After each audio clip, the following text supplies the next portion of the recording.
While prejudice exists even within marginalized cultures, sometimes history or tradition can shed light and hope to those of us born both gay and a minority.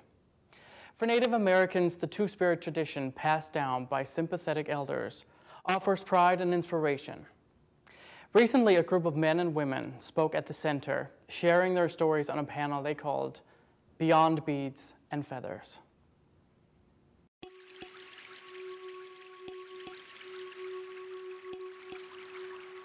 Tetuan Oxlai Machiapi Nayoni Hawa Hielo.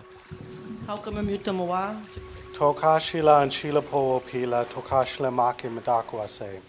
Grandmother, grandfather, I thank you for all that I have. Have compassion. What is the difference between a gay Indian, a two-spirit person, or a traditional Indian that is neither man nor woman, but another gender? Before you sits not just a panel. What you see is our community, bright, beautiful, diverse, multidimensional, and also a testament of our survival skills. It is our community that has always been here, contrary to whatever you've been told or heard. And for that, I am grateful, and I look forward to hearing them share their hopes, dreams, stories, and experiences. For that, we'll get to the real heart of who we are as we hold our heads high and we engage with the world around us. Just the facts.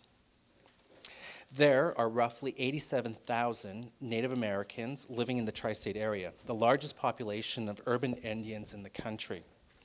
Of that population, there's an estimated 9,000 two-spirited folk that the Northeast Two-Spirit Society is trying to engage and provide social, cultural, and recreational activities for. 65 to 70% of our community lives off of reservations and within an urban setting. I think Two-Spirit basically will be continued to be defined, and with groups such as the Northeast Two-Spirit Society, which I think is brilliant, and you know, the organizers are all pretty and, you know, lovely and young, but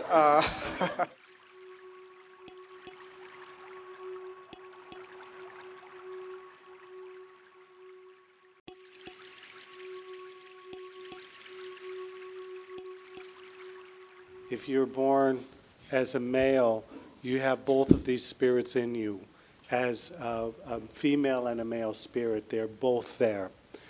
And that usually what happens if it's like a heterosexual orientation for like a woman, her Wiya spirit, her woman spirit is very big, and then there's a smaller male spirit right there. So she's mostly female, okay?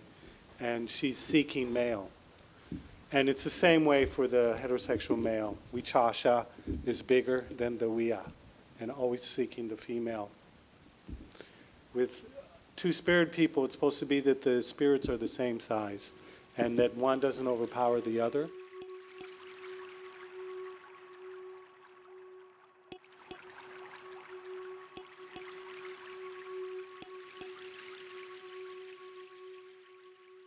My reservation sponsored a night at the stadium. We were sitting there in the front and watching this game, and this guy walks by and he has a T-shirt, and the T-shirt says, "1 man plus 1 woman equals marriage." And this is an Indian guy. He's from a reservation. And I was so pissed. And then he passed an elder from my reservation, and the elder goes like this. And he goes like this. And that hurt. And I think that that is why that this group is here.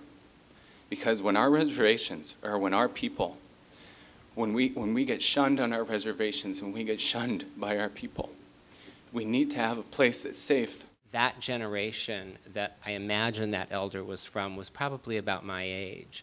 And we're often called the lost generation. A lot of that traditional respect for the differences and the uniqueness and the diversity that is the hallmark of all of our cultures was lost. Everything that our community did so well for thousands of years overnight became nothing, and how that makes people feel about how they are. We're not only having to remind, you know, our own community and the gay community, but we're having to remind our own culture, you know, who have forgotten who we are.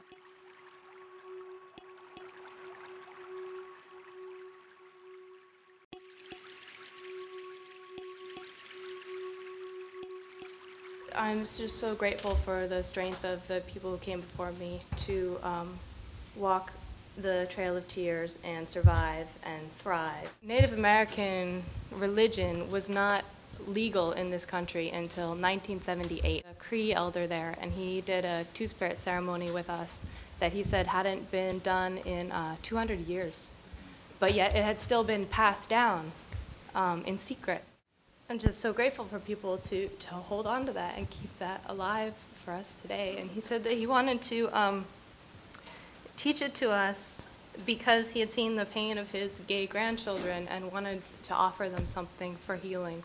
One of the things that a lot of us gay Indian groups like to do is remind the community that the gay history did not start with Stonewall. It started with us. You know, we were the first homosexuals in this country.